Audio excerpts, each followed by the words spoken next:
And good luck. I have 4 panelists. I'll let them introduce themselves, starting from Tasmia. Tasmia. I'm Lorin. Good luck to all teams. Imran, good luck. Good luck to everyone. All right. Shireen, stop texting Imran, man. I texted all of them. Can see the Okay. message. So it's recording. I'm assuming all teams have consented, right? Wait. Yes. Right? Yes, Yeah. yes. Okay. Be using debate keeper time.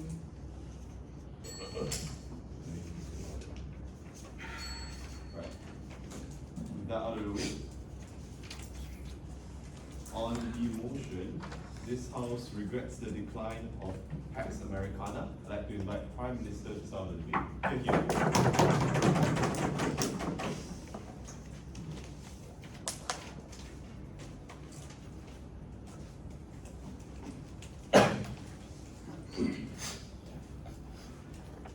Oh, it's not people.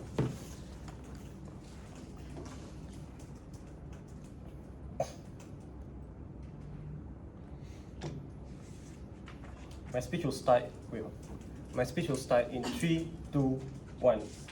Every time a Russian tank rolls into Ukraine, and every time a Chinese warship enters the South China Sea, it is the absence of America that allows it. This debate is not about perfection, but it is about protection.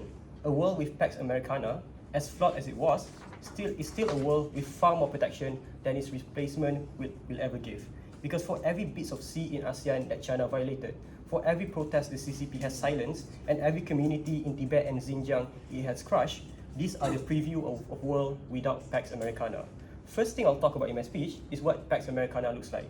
This looks like how after World War II, the US created a dominant hegemony of the world, where they have a large dominant control over the world's economy, the world politically, and the world militarily.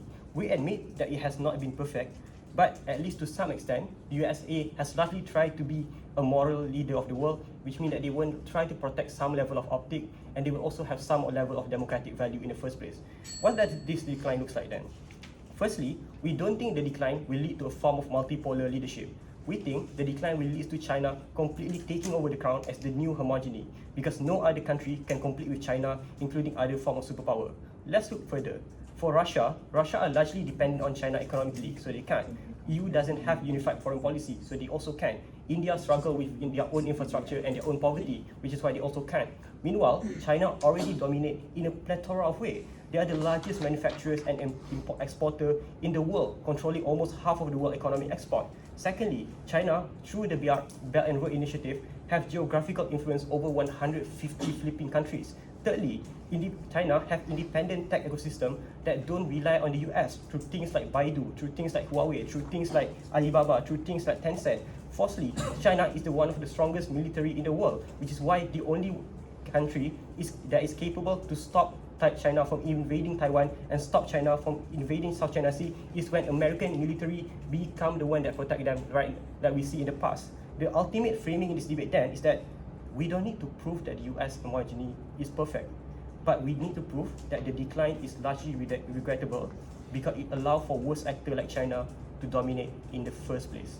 Moving on to my first piece of argumentation then, is about how US have accountability measure to some extent. 2 prongs to this argument. Firstly, on internal accountability, which is how people within America hold their leaders accountable. But second prong is about how on external accountability, on how the world protect America, how the world hold America accountable, and how the US hold themselves accountable from the rest of the world in the first place. First prong then, closing. Where was this accountability when the US invaded Afghanistan, Iraq, and everywhere else? Where was accountability when China invaded South China Sea? At least the US was the one who stopped them. First prong then, on the internal accountability. Few reasons why US have internal accountability. Firstly, on the idea of electoral leverage. After the Vietnam War, Lyndon Johnson stepped down as president because of the hatred that he faced and because of the electoral consequences that he faced, because people were mad that American life died during the Vietnam War in the first place, which proved that people do have some level of electoral consequences, just like how people punish the Biden administrator for not helping Palestine, which leads to the loss of the Democrats Party in the first place. But secondly, on the idea of separation of power, the US have internal form of check and balance between the Congress and the executive. What this looks like how Congress was able to force CIA in the past to declassify file on Afghan invasion through this form of check and balance and through this form of separation of power that exists within the internal accountability of the US. The comparative on China then is that they have a one-party system where the CCP completely dominate and whoever control the CCP completely dominate in the first place, which means that the CCP don't answer to any form of internal check and balance. You cannot prove any form of internal check and balance within China in the first place. But the second prong then is on external accountability. We think US to some extent care about being seen as a moral leader, which is why they usually try to help others to some extent. Sure, maybe they don't stop Russia from invading Ukraine, but they still send some level of humanitarian aid to Ukrainian, which means that they do try to do some level of good so that they can protect their optic. The comparative on China is that China pretty much don't really care about optic because they primarily care about economic domination. They don't care about moral domination, which means that they're not motivated to be seen as a moral leader of the world, which is why China don't have this form of external accountability. Second argument then is on the idea of capital liberty. The premise behind this argument is simple, which is that I already took one earlier, which is that during the US hegemony, America largely pressured the world into the idea of free trade and into the idea of open market. This is good for a magnitude of reasons.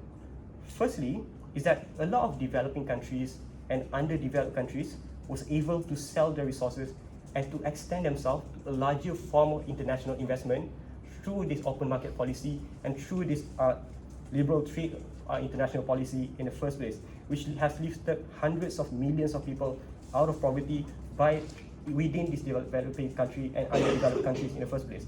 But the second way that this capital liberty is good is through the idea of how a lot of American multinational corporation was able to spread a lot of life-saving technologies and life-saving innovation through a lot of other underdeveloped countries in the first place. This extends to a lot of things, whether it be the internet, whether it be medical technology, and whether it be other form of those life-saving technologies in the first place through this form of free market and open market that the US has controlled in the past. The comparative on China is that they are largely pro-closed market, where everything is regulated by one party, where everything in the country is largely controlled by what that one party want and the direction that one party want, which means they don't have the same policy on capitalism in the first place.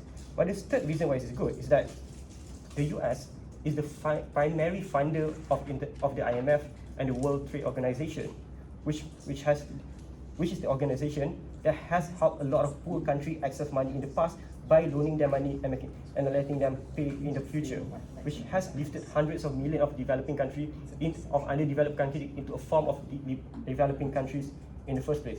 And the thing here is that a lot of the help that US give are help that you can clearly pull out in the first place.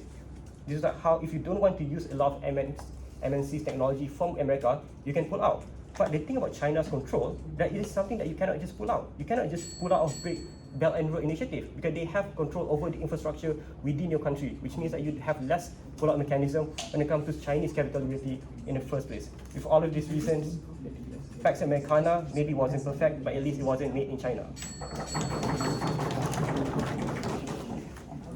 For a speech now the start of the opposition's case, I'd like to invite leader of opposition here.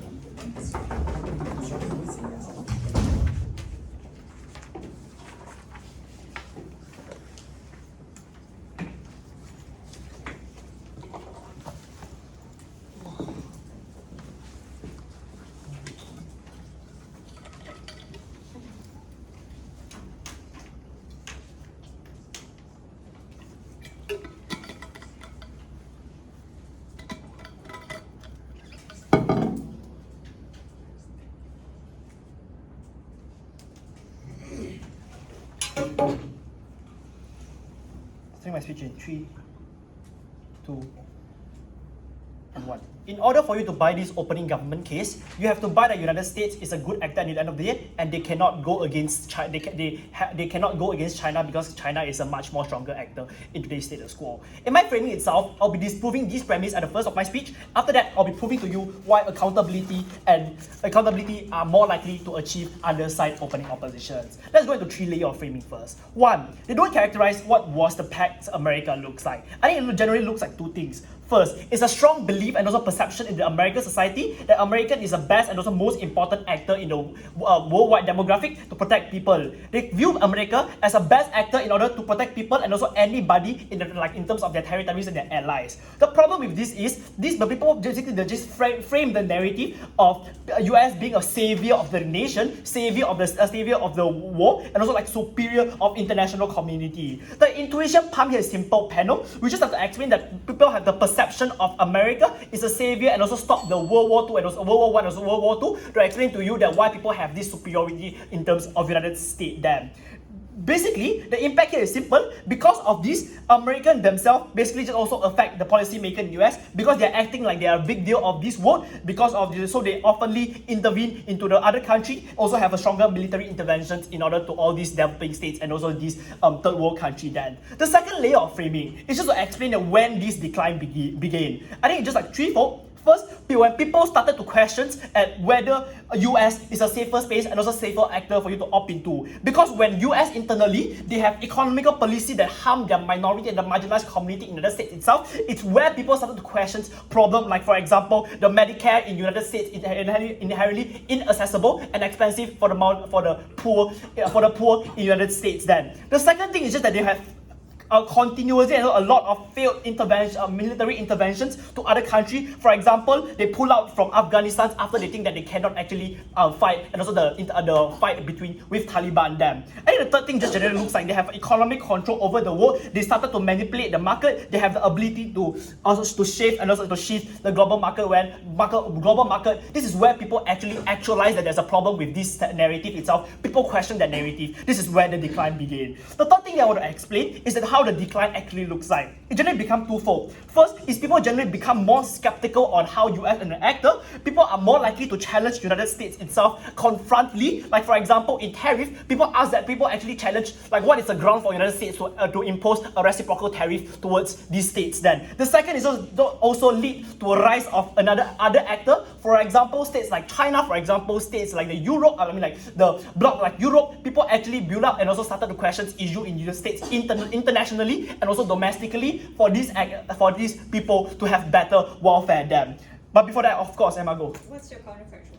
The counterfactual is just like the rising of other states I just mentioned in my speech. Like for example, got China and potentially a lot more states like Singapore just other states are able to rise to protect the major other states are able to protect the major welfare of other states. Then let's quickly move into the arguments and also the response towards this opening government. I think it's pretty funny to explain to deal with them, right? Because they explain that why the American cannot outweigh China in the status quo. I think in this argument itself, in this response itself, I'm able to prove that the decline of America doesn't mean that America does not exist anymore. Which means that you still have actor to deal with the China. You still have actor deal with other rising actor. You still have other actor that actually actively deal with the intervention and also genocide in other countries. Which means that what I prove is, one, there are no superior and also major actor in the status quo. Second, we just have better check and balance because without the decline of Pax Americana itself, China won't exist. United States will still be the king of the world status quo. I have two arguments in my speech. One is on accountability. Judge, the premise of this argument is simple. Americans already have a historical context that they get away from a lot of accountability. For example, their intervention into Iraq, their interventions into Afghanistan. These are all the issues that people don't dare to call out when there is no another rising actor for them to opt into because they are living in a world they don't have any alternative. But the problem with this is we argue that minority issue, it's pretty hard for them to voice out internationally and also domestically. How we achieve accountability better in our side and why accountability is good. One, I think we are able to give opportunity to other actors to rise. What this looks like? I think this looks like the downfall of United States give room for people to look into international actor, i.e. China. This is good because there is no more monopoly in the international relation, which means that, like for example, your tariff could potentially impact the world in status quo far worse if there are no downfall of United States, because they get control towards other actors, get control towards other states, which means that people have to actively import and also export and also deal with a lot of international relations and also like link together with United States itself. People are unlikely to opt into discussion and also try to challenge the tariff structure and also whatever they ask other states to do so. And the second thing why accountability is significantly good under the House is because it's significantly easier for us to call out the issue, i.e. the country don't fear to call out issue in United States. Like for example, Malaysia can call out United States in terms of helping the Israel because we got China backing us up, because there are other actors that we can opt into, which means that in the comparative, they can only stay quiet and be a yes dog towards United States because they occupy majority of the your economics and also your assistance that they provide to you. Under our side of the House, you get another actor, you have an alternative, which is that in the worst case, when United States stop diplomatic relations with you, you still have other international big actor that are able to help you at the end of the day. The way here is simple, Judge. We get safety net and also support structure better outside the House for third world country and also the vulnerable actor. In terms of vulnerability, US better call out this minority issue.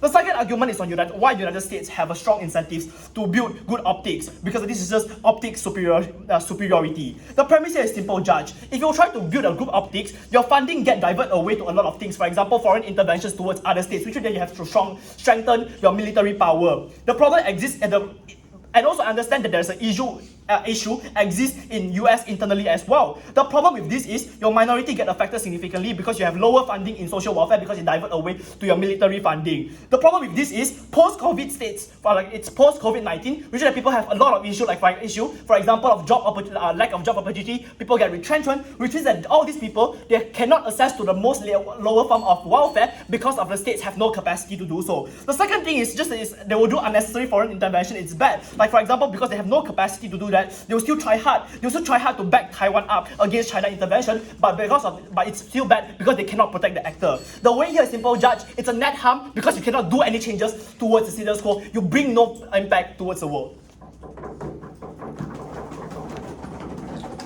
Right, thank you for that speech. Now let's move on to the opening government's case. I'd like to invite Deputy Prime Minister here.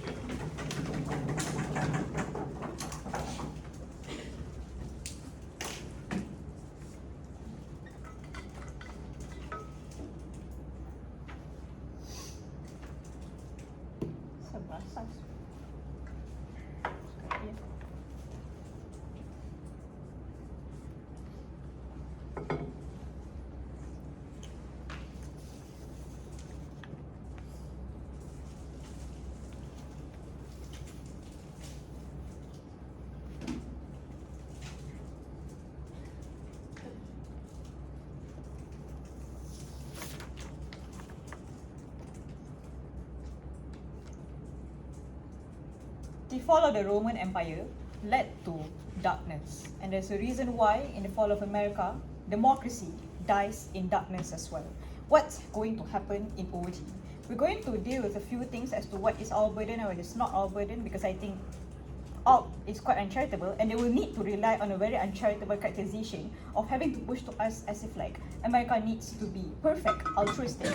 But at no point they have proved a counterfactual that there is a counterforce that will be as altruistic as that they want to be as well. They say that there's going to be some level of like emerging power, but as I already pointed out, that means they need to defend either Russia, China, and it's most probably going to be China, because you can't ask for BRICS to be suddenly like the counterforce. It's most probably going to be another big counterforce that needs to have some level of like morality that is so much more better than the US, which is it's utopian. It's not going to happen. But let's do a few key pieces of reframing. One, let's talk about how it is basically not our burden to defend that America needs to be morally altruistic. We say to you that at least in the comparative, America champions themselves as the bastion of democracy, and they uphold accountability to which that they say that they are morally the bastions of democracy. And what that means is that whenever that they do not follow principally to all of these things that they champion, that is why you have the ability to call out on the invasions. That's why you have the ability to say maybe certain things militarily where things were just not strategic or not great. But in the comparative, if America never intervened into the Middle East, that means they will allow the people on the ground to die because of the terrorist attacks that happen in the Middle East. That means civil wars will continue to happen in the Middle East. That means you will just allow for and turn a blind eye against all of the things that happen in the Middle East and just let them happen, because at the end of the day, it's not America's war, it's not America's job, because nobody thinks that nobody thinks that it's important for you to intervene at all at any time. Even if they're not perfect, what we need to remember is that at least, and here's a few key pieces of arguments as well, is how America was also basically the reason why militarily they were so strong and they were able to basically achieve a lot of things when it comes to protecting the stability of global military presence, global military presence, right? This is very important through structural reasons. One, because of how they founded NATO. Two, because of nuclear proliferation. And three, in how they have the interventionist policies. One, let's talk about how in Japan, South Korea, and Taiwan, when it comes to Japan, we had such a big, strong force that we were able to force them to demilitarize. That is why, essentially, even if people did not agree when we dropped the bombs at Nagasaki and Hiroshima, these were things that were necessary to be done. Otherwise, the Japan military would have never stopped their invasion and would have continued to propagate the war. We think that in this instance, there was no other force that was able to counter against the Japan invasion at this particular point. We think that's very important, right? But it also means number two, when it comes to South Korea, we're able to also support them in the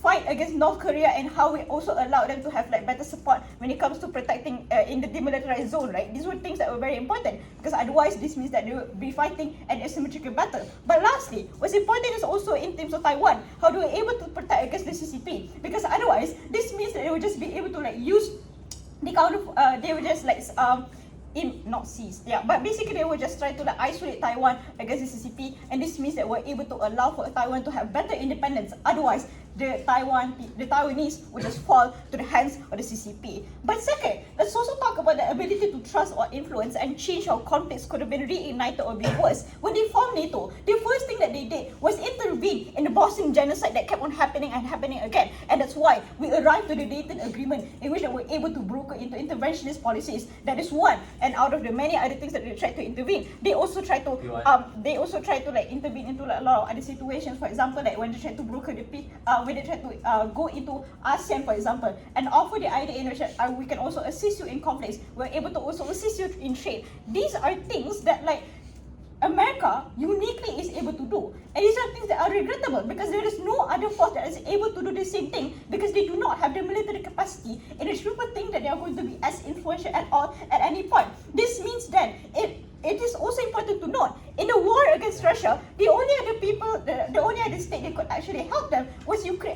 They could also help Ukraine was just America, and it's very important that they continue to support Ukraine, because otherwise it would have been an asymmetrical war. We would have seen a modern colonization happening in front of our eyes. But also, like I mentioned, about the ability to deter from terrorist attacks in the Middle East, if it weren't from the US, these conflicts would have continued to be civil wars. It would have seen bloodshed right in front of our eyes. Right? So that's a few things when it comes to accountability and the ability to number one, we already mentioned about the ability to pressure the state to have taken action. Look about how we regretted the idea about the invasion in Afghanistan, but sooner or later we withdraw. Because why? People realize that there is internal accountability in terms of this is just an unpopular policy. A lot of our soldiers came back with PTSD. A lot of our soldiers came back with no families and no people and no support, losing limbs and heads. These are things that we know we were able to actually pressure, because we had the ability through the principle of democracy that we so champion, and no other people were able to do that.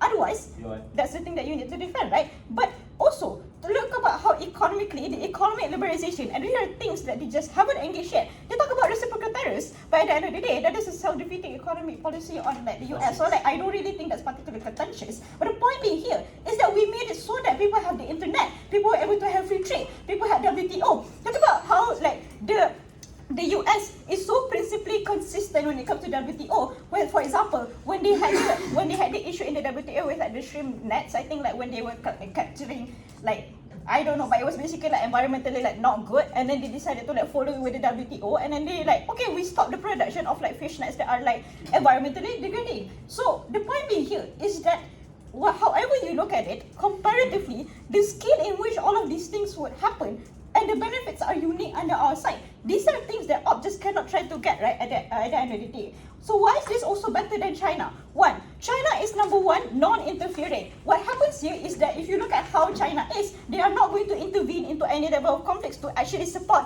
or give any help. These are things number two, because why? They are self-interested. Therefore, in a lot of instances, even if they try to help Africa, what happens then is just because they wanted to secure the resources of that particular place, and there has been no point in which that we have seen that like China has been a good actor, right? Therefore, there is no moral accountability against the world. When South China Sea dispute happened, the conflict never ceased. So the inability to protect, but also with America, we would not have been able to get all of these international organizations. We would not been able to benefit economically as well for those reasons. OG. Alright, now to close the opening exchange, I'd like to invite Deputy Leader of the Opposition. Thank you.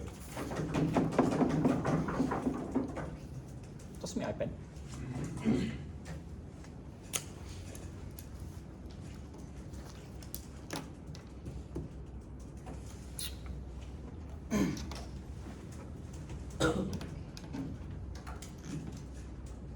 OG runs a shallow case on why the US is good and why China is bad. This isn't the debate. The first thing I want to explain to you here, as to what Pax Americana is specifically, it is a perception that the US is oftentimes the savior of the global economy and the global world. It is the role that you ascribe to the United States, that it is the biggest monopoly, and it's something that particularly has an obligation to carry out things because it's oftentimes perceived as the biggest state. The comparative that we defend on our side isn't China rising, because this team hasn't done the legwork to prove why China is going to rise in a monopoly. This is a regrets motion judge. The side opposition bench defense here is the status quo where the US can still exist, because it's unclear to me on their side why under our comparative the US magically disappears, and this involves the US becoming a shitty actor. It's not about us telling the US to weaken their military. The US still has the agency to grow their military however they want. It is the perception of the international community and the ways in which they engage with the US, but secondly, the way in which the US engages with these communities because of the way they view their own value in these markets. That is the debate. This means that when they say things like China is going to come and monopolize the whole world, they haven't proven why status quo proves this in the first place. Insofar as we proved to you that our comparative is one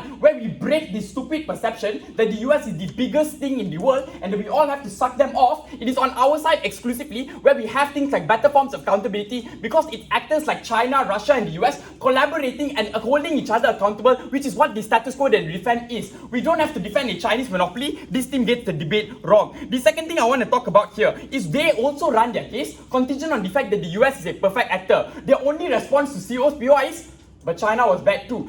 That is why we have multiple communities in the first place to hold each other accountable. The point of the comparative that we are going to draw here is that insofar as other unions exist, insofar as other actors exist to be able to hold this actor accountable, it means that one, the likelihood of these forms of things happening in the first place are things that were able to diminish significantly more under our side. Look at the intervention of the US in Afghanistan. Look at how shit that went for the American soldiers. Look at how you left the Middle East in trenches. These are all things that are only perceived under their optical lens to be something that's good because of their narrative that the Americans write that this is the narrative that was the best way to do things. They have no explicit guarantee of ensuring that this was actually what was the best thing for the Middle East. Insofar as they haven't proven why these things are particularly good, they take a soft burden of saying that, oh, we don't need to prove that the US will be good in all instances. I agree. We don't need to prove why China is going to be a good actor either, because that's not the debate. The second thing I want to talk about here is on accountability to China and other actors. And I think I've dealt with this somewhat in the first place when I explained to you that accountability mechanisms exist. The fact that the US can still exist within these hemispheres to hold them accountable, the fact that international bodies and etc. can do these things to hold them accountable are all ways in which we deal with conflict in the first place. A lot of the argumentation of things like funding being pulled out, needing the US specifically to run a lot of areas in the world, are arguments that are not particularly contentious in the round because they don't prove this.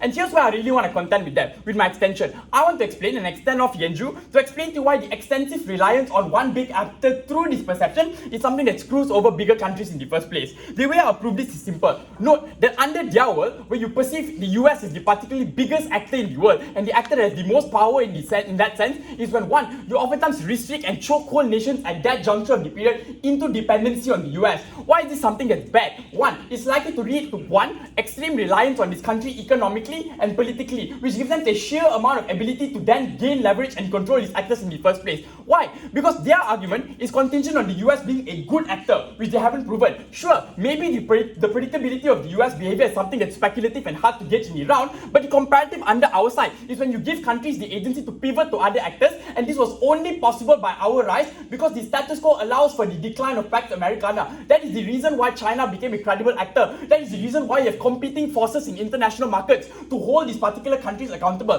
What does this then do? This creates a more diversified, level playing field in the international world. Why is this something that's valuable for your developing countries? Because it's the same developing countries on their side that they say America is going to save, that don't have that guarantee of security that America is going to act in their best interest. Why is this something that's true? It's true. One, America probably has certain fundamental beliefs as to what they think is the best for their country. On their side, maybe things like cultural differences, different economic policy, are all things that you're oftentimes susceptible to because your biggest avenue of outlet is probably the USA. Under our comparative, the propensity or the ability and the agency you give back to developing nations to pick the actors that they want to engage with, to pick the kinds of people that they want to operate and engage in trade, engage in economic relations, where they want to put their investment is a vital sense and important thing for developing countries. Because on their side, the point in which the economy faces a shock, if the US currency takes a hit, the half of the global market is instantly gone. Under our comparative, you give developing countries the agency to pivot, you give them the ability to secure and make themselves better nations. It is agency that's tipping this debate on opening opposition. Opening government has not proven why a monopoly is going to rise for China, but secondly, they haven't explained why this US is going to be something secure and stable. Go. Given power asymmetry with developing countries, why would China have accountability working on that? Okay, listen here, because you're already explaining that there probably are power asymmetries, but the first thing we're explaining to you is to look at status quo. Things like unions being established to combat Chinese power, things like the US actively challenging China. The important thing here is that even if China is powerful, the mere existence of other actors who are able to challenge them is something that's fundamentally important. Under your side, the capacity to challenge the United States is something that's significantly harder because of the narrative that you propagate, the savior complex that exists within these societies. What does this then mean? Even if China are a shit actor on our side of the house, structurally or whatever, the ability to pivot away from China and go to the US is something that exists on our side. They say you can't get out of the Belt and Road, but under your model, you can't get out of the American models either. This is something that's symmetric in the debate because you don't have anywhere to go. The last thing I want to assume here is that they assume that America is going to act in the best interest of what these nations want. Why would you do that? You obviously have more proximate interest to yourself. This means, if you look at the debate, all forms of policy and impositions into other countries are likely to be American-centric, American-favoring, expanding the power. The incentive of this is because of the same perpetual narrative that you propagate. The fact America has to look like the best actor, the most widespread actor in the first place. Who does this screw over in the debate? One, the kinds of policies that you pass are oftentimes prioritizing things like your optical looks in terms of the international area, which means you're likely to see significant forms of military investing, significant forms of interventions. Who gets screwed over in the debate then? Look inside America. The kinds of policies that you pass are performative policies to uphold your optical image. This means your poor minorities who probably need some form of social reform have lesser political capital to lobby for different changes because they're able to be shunned out easier. But secondly, oftentimes these issues are viewed as significantly superior, which means that they're oftentimes neglected and are oftentimes harder to pass under their side of the house. That's why accountability on their side is something that's a flimsy metric. But even if it's symmetric, the winning clincher here on opening opposition was the agency that we brought you under this debate. On their side, you perhaps have the US possibly being a good actor or possibly being a bad actor. But on our side, whoever is a bad actor is someone that you're able to pivot away from because we give you these options. That's why you have things like different unions that are able to rise because of our status quo. Alright, thank you for that speech. Now to start off the closing exchange, I'd like to invite member of government here.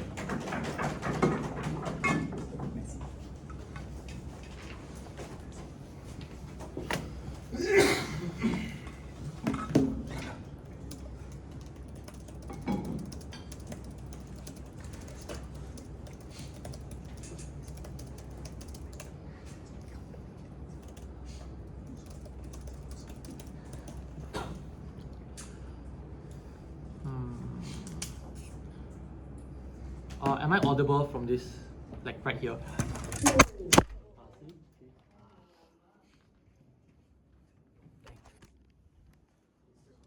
How do you go about this? My like stupido. I will edit this out. Ryan, so much more on the camera falling. More like disaster. Alright, are we okay? Alright, starting 3, 2, 1. This is a relatively shit debate because it's literally a China versus USA debate. Who is the more moral actor, who is the stronger actor, etc. etc. This is shit because it's literally a mudslinging contest on who is the actor that cannot be held accountable, who is the actor that has more capacity, who is the actor that's willing to listen to military intervention. And then if you hear from both sides, they literally use the same mechanisms to justify why one is more likely than the other. This is inexclusive. Here is how we break the deadlock. Here are 3 extensions. Firstly, I'll explain how the decline of Pax Americana happened, like, oh my god, this was not characterized at all. Second, I will then explain what is the counterfactual that you did not hear from opening government. They just assert it is China. I don't really think that's just the debate. Sorry, they just, yeah. But in third, I'll explain why this is good for market competition, which indirectly engages with opening opposition. But all 3 of this material is important because it immediately explains what it looks like. It's a vertical that takes out opening opposition and fulfills in the gaps within the debate. First, why is the decline happening, which is the vertical extension we wanted to run. Look, what is the decline of Pax Americana? It is not US doesn't exist versus China doesn't exist. It is a sudden trend literally happening recently, right? Caused by the Trump administration. It's when countries across the globe are pulling away from the US in terms of influence. But why? Because US isn't the one offering the deals anymore. They're literally the ones pulling away. Because Pax Americana is a two-way street. The US is relying on exports from foreign nations like Malaysia, like Germany. But now, when foreign nations rely on the US from consumers. But what's happening now? Trump is pulling away. He's saying, I don't want to buy from you anymore. He wants to open up more factories in America. So I was going to say America, no. But Trump is the one literally making sure that he has non-domestic industry by literally saying, I don't want to offer you any money. I only want to buy my domestic products so you can fuck off. And the reason why this occurred is because of Trump's current stance on geopolitical policies, which is precisely why the decline is happening. That is really recent. And this manifests in 3 ways. Firstly, if they want less economic relationships with other nations, which is something Trump is an advocate for, their policies, if you actually look, are actively deterring countries from trading with them. Not just with quote-unquote enemy nations, but their own allies like the EU as well. They want to create stronger protectionist policies. So America now receives less exports from overseas, relies less on domestic products. But what this means is that due to tariffs, countries are also pulling away because they don't feel like they can rely on China anymore. And this is rely on America anymore. And this is precisely what Trump wants. Second, this has also led to less international check and balance and pressure. Look at his rhetoric. He literally calls EU a waste of money. He's literally been attacking his allies in NATO, his allies in EU, because Trump no longer needs to rely on their exports or economic trade, or refuses to receive them. But this refusal also means that if you want to impose international sanctions on the US, it literally does not work because he no longer relies on you. Third, military conflicts and pulling out. Trump has been pulling away because he feels like the deals he's been getting from Taiwan, from Ukraine are not enough, which is why they're unlikely to help them, which is why they're pulling away, because he wants to preserve more of that money into the American economy. What has happened? What has currently happened now? Less countries are relying on Trump, not because they don't want to, but they can't rely on Trump for economic trade, on the military, because Trump is pulling out. To be clear, Trump is still, to an extent, trading with them. He still has relationships with them, but the debate's about the decline, guys. It's going down. It's spiraling downwards because of the Trump's refusal to listen to international pressure. How does this engage with the debate? This takes out opening government. Opening government. For the sheer fact that we explain what the actual decline looks like, so we're closer to what the debate is actually about. It is not a mere stock generic argument about, US economy good. No, our extension is Trump's current policies are shit and it's ending Pax Americana, which is something that Trump doesn't want. Extension number 2. What happens in the counterfactual without the decline? The continuation of Pax Americana, which is what we stood for. This is akin to previous presidents like Barack and Obama. No, Barack Obama and Biden that weren't as openly hostile to other nations, that cared about their international relations. On the alternative, what happens? We think alternatively, Trump does not support the decline of Pax Americana. Trump still continues the original international relations he has with other nations. He still opens up his trade and borders with other nations like Obama did, and does not deter his allies, where they both hold each other accountable through trade and economic trade. What does this do with it? What does this do? Firstly, you can hold Trump, or I guess a hypothetical Kamala if they won the election, but for the purpose of this debate, Trump accountable. When Trump wants to rely on Pax Americana and cares about international pressure, he's more likely to relent and listen to other international countries. So using Obama as an example, they still cared about the global Middle East, hence why he also advocated for more peaceful solutions across Israel and Palestine and listened to forms of international pressure. Comparatively, Trump just does not listen. Trump does not care, which is precisely why it's harmful. Second, you also get get more international trade and security. Trump now cares about his trade with Taiwan, which protects the most vulnerable. If this opening government wants to explain that you benefit developing nations, on outside the house, we're the only team that proves the counterfactual, where Trump continues to sustain the policies of Pax Americana, and we explain why exclusively why this counterfactual is the most important today, and why exclusively this decline of Pax Americana occurred. Third thing I want to argue is why the US having global influences is good for competition. I know I didn't accept a POI from Raymond in the round 3, so I'm not going to do either. Praveen, got POI Mior, Yanju. So on your comparative, what happens when what happens on your comparative when Kamala wins the election? I mean, I said it's a hypothetical. I don't know what's the point of the I don't know the point of POI, Yanjeng, you can just deal with it lah. Anyways, why does Pax Americana get this? Look, a lot of the material from Praveen is that you just get competition. And to an extent, Praveen also calls the opening government out for a China-US debate. But then he also falls into the same trap of saying, oh, we are actually, pro-China, because it means that we can get China to back us up and call out the US. If you read the Infoslide, it explains that that Pax Romana was the vast influence and it affected the lives of many people. It doesn't necessarily mean that the Americans dominated the status quo, right? If you look at 4 years ago, not even 10, 4 years ago when Pax Americana was still a thing, Biden still had to compete with China, which is why when Pax Americana still continued. But the bottom line of what I'm trying to explain here is that as long as Trump offers a deal, it means he wants to compete. It means that you can offer up better deals, better trade relations, better military intervention, better forms of, semiconductors, manufacturing bullshit that we ran around to. Comparatively, on their side of the house, you don't really get that level of competition now, do you? Because Trump is no longer in the race anymore. If you are a singular bachelor, and there's this one hot girl that you're trying to get with, right? And you have to compete with all these other singular bachelors. This is the intuition that we're trying to argue for. You want to compete with all these other single bachelors, which is China. On their side of the house, they don't continue Pax Americana. You're like, suddenly I don't really feel it anymore. Maybe I like men, maybe I just don't like anyone. But the point is, they just refuse to do so. What is the weighing of this material? Firstly, I prove the vertical. The material here is important because it's A, prior to every single logic within the debate. But second, it's only on our side of the house where we actually prove the market competition mechanics that come from closing government. Where it's precisely that you need Pax America to happen first in order for them to compete with other nations, which breaks the deadlock that opening opposition wants to champion for. For all those reasons, I hope I make it to the finals.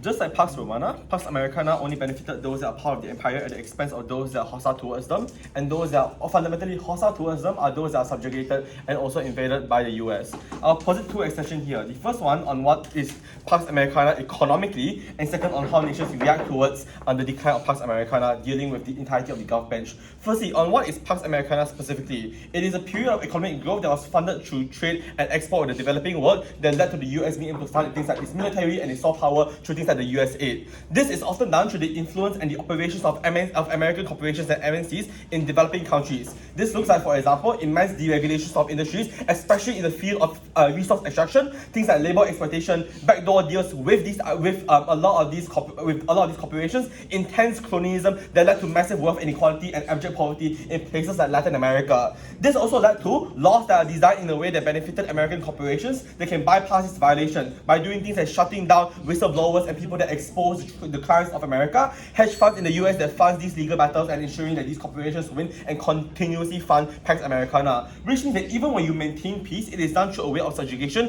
and done through resource extraction of countries that are historically very poor already. That is also where politics become a lot more fractured and shattered, because now, even rather than resorting to the will of the people, if people don't want these deals, if people want a more equal economy, if people want better healthcare and better education, for example, those things can no longer manifest because those are people that are no longer empowered. The individuals that are empowered as a result of American expenditure into these areas, into things like resource extraction, was the empowerment of huge American corporations and huge American conglomerates that led to them having immense influence over politics within Latin America as well. And this is not true this is true not only right now, but historically. Look at, for example, the deposition of Salvador Allende. Look at the massive military dictatorship that was installed after during the period of the Cold War, during the period of Cuba and any other countries, that led to Augusto Pinochet, that led to Fujimori, that led to Trujillo being empowered at the expense of anyone else. So on their comparative, that is what happens. On ours,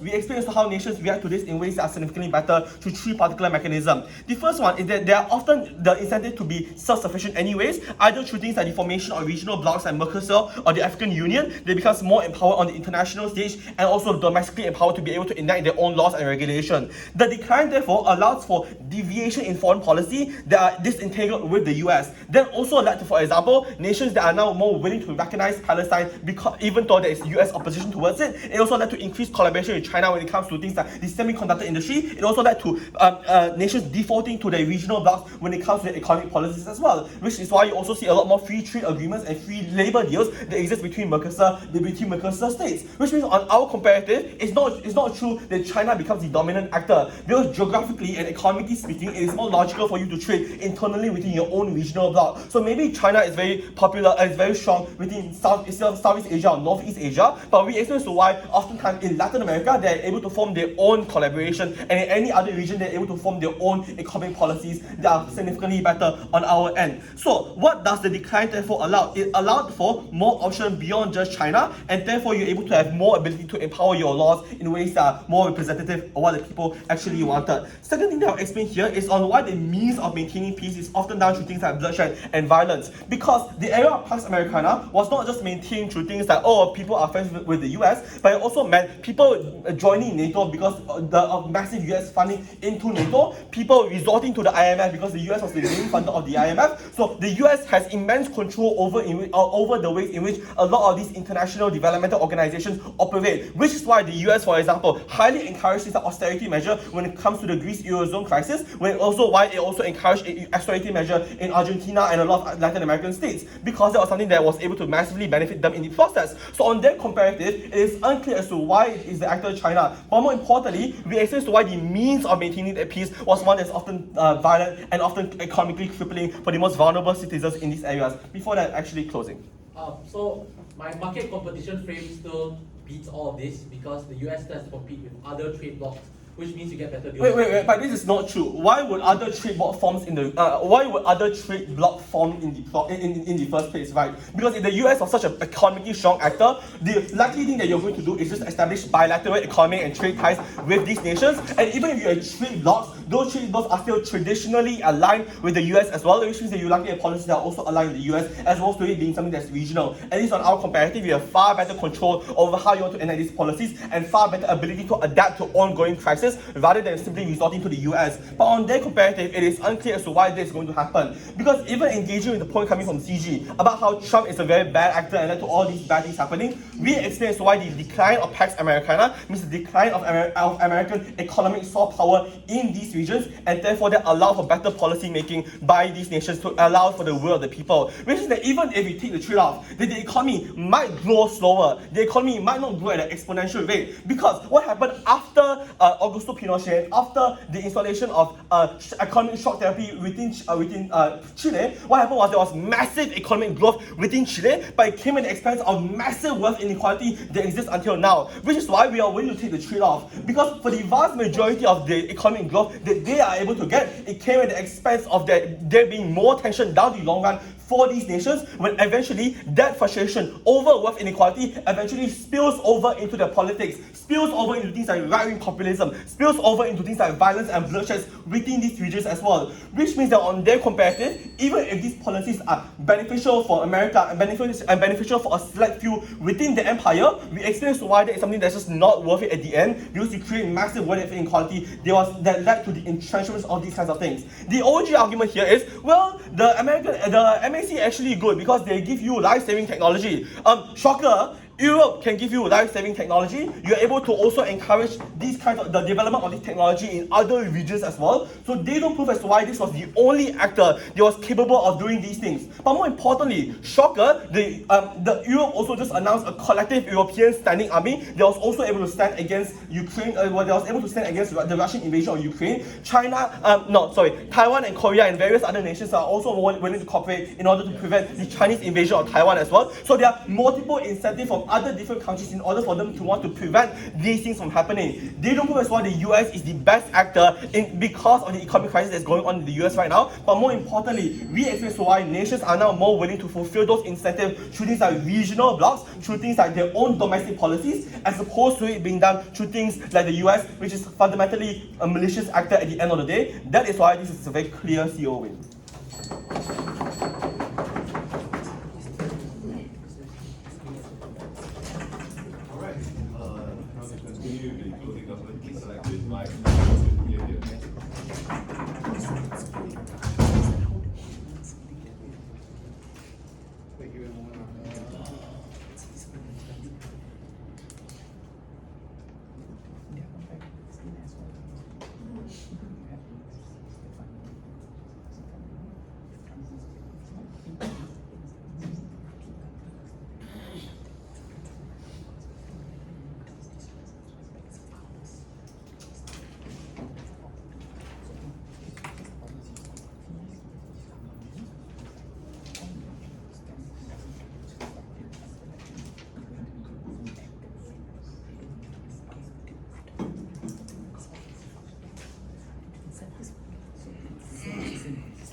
I'm going to first respond to Raymond's extension coming from CO. I'm going to do OO. I'm going to explain why the extension coming from Ryan is one that weighs over opening, right? Because Raymond, okay, like the op bench kind of talks about the same few things, right? But Raymond talks specifically about, at the start of his speech, about how, the ways in which Pax America arise is because the things like mass deregulation and the types of like, lack of protection that allow like large American corporations to be able to proliferate and able to gain the kind of control within like the global economic market, right? But the issue is that I am unsure why this is not something that can be solved at the point at which you decide that Pax Americana is something that's important right now and something that ought you continue to uphold in order for you to like continue to reap the benefits of all the types of systems that have been in place, right? Because the things that Raymond tells you is like, but like if people recognize that this is something that is issue now, it's the only way in which you are like the like American government is able to hold on to their like control within the global market. There's something you can fix, right? You can just re-regulate these kinds of things because people realize these things now and is able to take action at the point at which there are more international pressure when we agree with the framing that there is more other powers like rising within the world right now. Is exactly why at this point of time there is more international pressure compared to the point of time where Raymond tells you when all these kind of deregulation happen, meaning there is more pressure for you to actually be able to force the government to at the very least put back a bit of regulation in order to get more protection for all these other actors that they say is harm, right? But the other alternatives that Raymond tells you are like, but you can rely on regional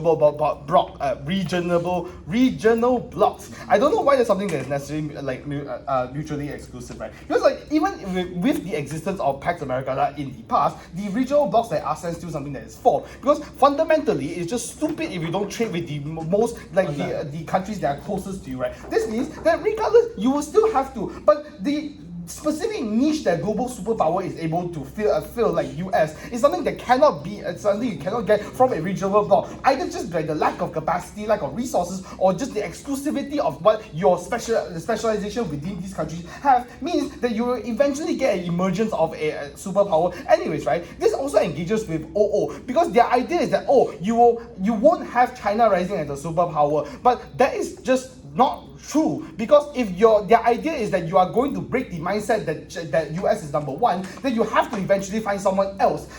All the other types of powers that they talk about, like the EU and all these, cannot work because all of this is like exclusive to regionally exclusive. So therefore, the only reasonable alternative is actually China, and they have yet to defend, right? But more on OO then, because OO's case is that the decline of Pax America is good because you now is able to get to divert funding into other things that benefits people, the most vulnerable people on the ground. But they don't prove why this is something that is going to exist. They say that you claw back money from things like from the large amount of like military power that you have, you can put into welfare. They don't explain why these powers go into welfare. If America benefited and profited from like their military capabilities and their ability to go to war in other countries in the first place, meaning that they're equally going to put this money into other things that are going to be profitable. They're going to continue to like strengthen their other the big corporations and other things that do not actually benefit people on the ground. I'm unsure then those people get help under their side, right? But secondly, is that they say that OO says that you get agency for the smaller countries to be able to choose other things. But this doesn't work because they don't explain how you actually disrupt the global dollar hegemony. Because the alternative is that you cannot go to China because China has historic their literal monetary policy is built around keeping the yuan inside. They will not let the yuan flow outwards because they want to control the value of the currency in the first place. Secondly, your other the alternatives like the euros is not something that's accessible because it's regionally locked towards like Europe and those allies, right? That means that even if what they say is true, you're probably still going to continue to rely on the US for using the dollar because it's one that is most convenient because countries already implemented in the first place. But it's actually worse on their side when that still happens because you don't get the domination of US. You have US being so strong means all the benefits that Ryan tells you on why you lack the form of competition actually manifests. That you don't actually get better deals. You don't have the capacity to negotiate like Praveen tells you. Is when US is not strong enough where other countries don't need to do so much in order for them to actually compete. The actual way in which you get the best forms of benefit for everyone is you support the continuation of Pax America, but you also at the same time allow other things like Pax China to rise because you want the type of competition to be at that level because that level of competition benefits everyone. Everything that Ryan tells you about how you get better deals, you get better ability to help in global conflicts only exists when you fight at the highest level. If you pull America down to a lower bar, then countries don't have to go so high in order for them to actually benefit in the first place. Sure. So your case is contingent on Trump continuing to trade with other actors but being a good one. But Trump is insanely predatory and was very interventionist in his first term. You have not proven your comparative. So like Ryan told you, this is a retrospective. So if Trump decides that he doesn't want the decline of Pax America, then in the comparative he has to then like submit to certain international pressure in order for him to keep the Pax America going, right. But let's go on to continue to weigh out Ryan's impacts and why is it that Trump is necessarily going to do this. Because if you want to have Pax America continue to flourish, what you have to do, Trump has to give in to things like COVID recovery. That you ought to put in more. You have to put in more resources in order for your economy to be one that's going to be recovered. Secondly, you're going to have to submit to more global pressure because at this point in time, you cannot continue your tariffs and all these things because countries are going away from you. Why does this beat out OG? Because OG explains to you that all the benefits of having US as a global superpower historically exists on either side. Because this debate happens at the point at which it starts to decline. So everything they told you about like World War II and the Korean War will have happened regardless. What happens exclusively on CG is to tell you this point in which this decline happens is when your global economy going into a downturn, where all the fears of a global recession happens. It's because of the reliance of everyone on the US dollar, where you cannot take this in the first place. All the reason I told you on why countries cannot pivot out is why even if the other actors are better, the integration of all the US systems within all the other countries means that you cannot escape from this. And you have to keep this alive in order for everyone to not die. Thank you for that speech. To end the entire debate of the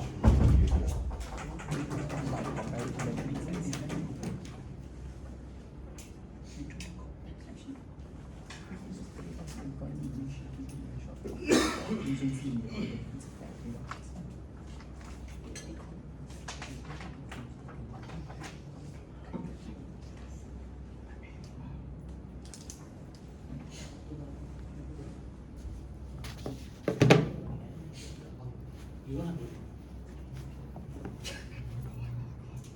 buy text from the toilet.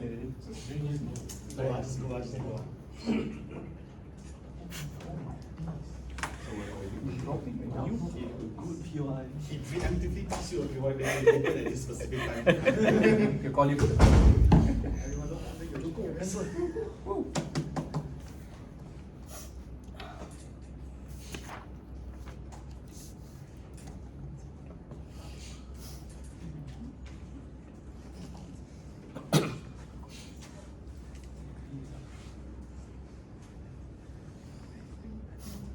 I think the problem with this debate and government bench as a whole is that they do not actually characterize what other actors are likely going to look like outside of the US, and they don't even substantiate as to why they're likely going to act this way, which means then that all their arguments only work in the vacuum in which the US is the only one who can inflict any form of change, and they don't prove as to why any other actors are likely going to behave in one way or the other, which is the entire reason as to why government is already out of this debate then. Let me start backwards from CG. So what were the three contributions from CG in this debate? One, they just explain as to why the decline happened, but I think they sort of fall short here, because they don't actually engage with the fact that the decline was not a sudden thing that happened during Trump's reign. It was not that he woke up one day and suddenly said, I want the Pax Americana to fall. Raymond explains to you as to why this was likely a gradual decline. That was not only because of US protectionism and isolationism, but also because of the disillusionment, which are external reasons as to why people also fail to believe in Pax Americana. It was because of the fact that the US failed in Afghanistan and all its interventions in the Middle East were shown to be unsustainable and things that were only for US self-interest is also the reason as to why a lot of countries outside of the US believe that the US hegemony was now over and that there was a new age beginning here. That's the actual reason and the way in which the decline manifested. Secondly then, what does CG bring you? CG mentions as to why, because of this frame now, you actually need Pax Americana to continue, because then Trump is more open, and when Trump is more open, you can get more accountability. I think this just isn't true then, because they don't prove the actor and the incentive as to why Trump is going to be held accountable. Because if it's the same actor on your side, but it's just that now he's just trading with other people, you don't explain as to why, and I think rightly points this out, Trump was very bad in his first term, even when he was open with trade, he was still brutish and he still did whatever he wanted. You don't explain as to why that version of Trump is likely one that's going to be held towards accountability when he is shown to not give a shit at multiple points in time. But secondly then, you are creating a solution to a problem that you are causing, because you want American hegemony to exist and they become so powerful so that people can hold them accountable so they aren't so powerful. I don't understand why you don't just take opposition's method in which you just don't want the America to become powerful in the first place, so you don't need to hold them accountable to that much of a degree because of the fact that they don't inflict the change that you want to limit on your side. Then I don't understand this extension. Lastly then, as to why there's more competition, again I don't understand the argument, because your entire thing is that the US can compete against trade blocs and that's why you get competition, because for some reason this assumes then that the trade blocs are going to be more predatory than the US and that it's the US that's going to drive better competition. This isn't true, and if the US wants to be as powerful as you say, it's very likely then that this actually drives out competition, because it's very likely if it is true that you say they rely on the US dollar, they rely on so much of the economic structures that the US has placed in, it's very likely then that the US is an active actor within these markets, that is the regional trade blocs that aren't able to compete with the US, and it's US hegemony that will maintain on your side. I don't understand where this competition comes in. The competition comes in when you have regional blocs, because of the fact that you have different actors within these regional blocs who are of similar power. Maybe collectively they're not as powerful as the US and there's not those sort of things happening, but it's actually because of this in which you get the actual competition, but also because regional blocs are more likely going to behave fairly because of the fact that they are geographically aligned, that they are proximate to each other, which means then that they understand that these are people they're going to have to interact with on the long term, whereas the US only cares about the dollars and cents of the matter, and they'll actively screw over anyone, especially if they're halfway across the world. That's literally what they did in South America. Raymond explains to you the multiple regimes that were toppled in South America simply so that they can boost their economies artificially in order for it to benefit the US in the end. That is actually what the US intervention in the market looks like. CG is out of debate then. Opening government, POI. Yeah, so you are not engaging with us, that you still need to prove that there will be accountability for these other powers in the first place. Okay, because I'm going to engage with you right now. So that's why OG is out of this debate then. OG brings three things here. They explain as to why the US open market will also help the world. But I think it falls to the same the same harms that I mentioned about CG, as to why they don't explain the fact that how other actors interact with the US. It's not very likely then that, especially with the concept of Pax Americana still at play, that people are willing to challenge, or one, have the capacity to challenge, but to have the incentive to want to challenge America in the open market. If you regret this decline, it's very likely then that the US will continue to dominate the market, and that your open market stuff will still mean that there is a US hegemony over it. And if you explain all your benefits as to why it's the US that uplifted all these economies, one, this debate is about the regretting the decline of Pax Americana, which means that all the benefits you mentioned here about how it was the developing countries upon their independence and then the US came in with capitalism and helped them, still happens symmetrically, because this is about what happens after the decline. So all the benefits you say I think has already happened. You have the burden to prove as to why you need this thing to continue, considering that all these benefits were already accrued before this decline happened. Secondly, then about the intervention, and I just don't understand this case, because literally all the US interventions turned out shit. The reasons as to why people pulled out of the Middle East was not because of the fact that suddenly accountability came in, but because of the fact that America was getting its ass handed to it, and that's exactly why none of the interventionism was good. You look at the state of the Middle East now, or something that's completely bad because the US came in and just blew shit up and then left it, and that's exactly why none of the interventionisms actually work. You don't explain as to why it's something that's good or why it's something that's sustainable. The only intervention they can probably claim is the Hiroshima thing, but again, that happened before the decline. You have to explain as to why there's going to be instances in the future, and the current interventions are ones that you need to maintain on your side. Lastly, then about and Raymond explains to you as to why it is the current interventions right now, such as the Ukraine one, all that. There are already counter narratives and counter actors that are coming to help this. It is the fact that in the Ukraine war now, it is not America that is the biggest helper in terms of military support for the Ukraine. It's also actually the fact that the EU, the European Union, is creating its own standing army and it's coming in to support these things. So Raymond explains to you as to why the current conflicts in the world that the US is apparently saving on your side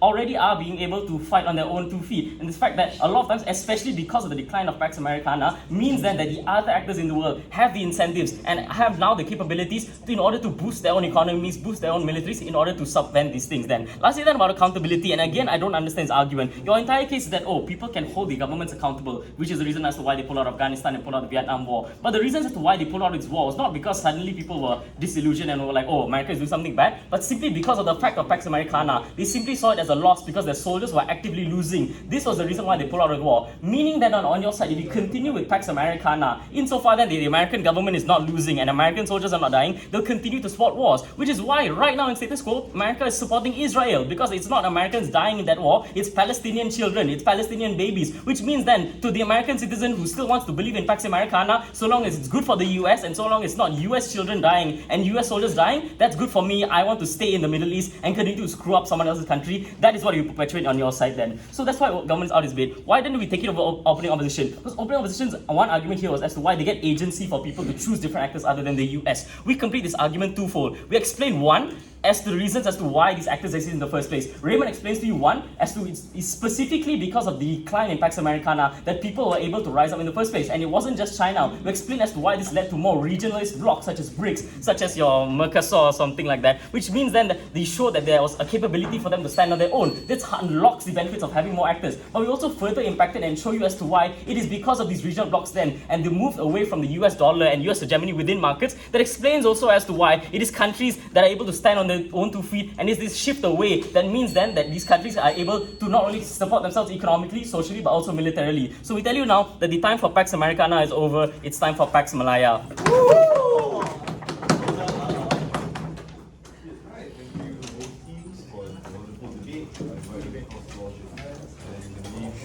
What do you mean?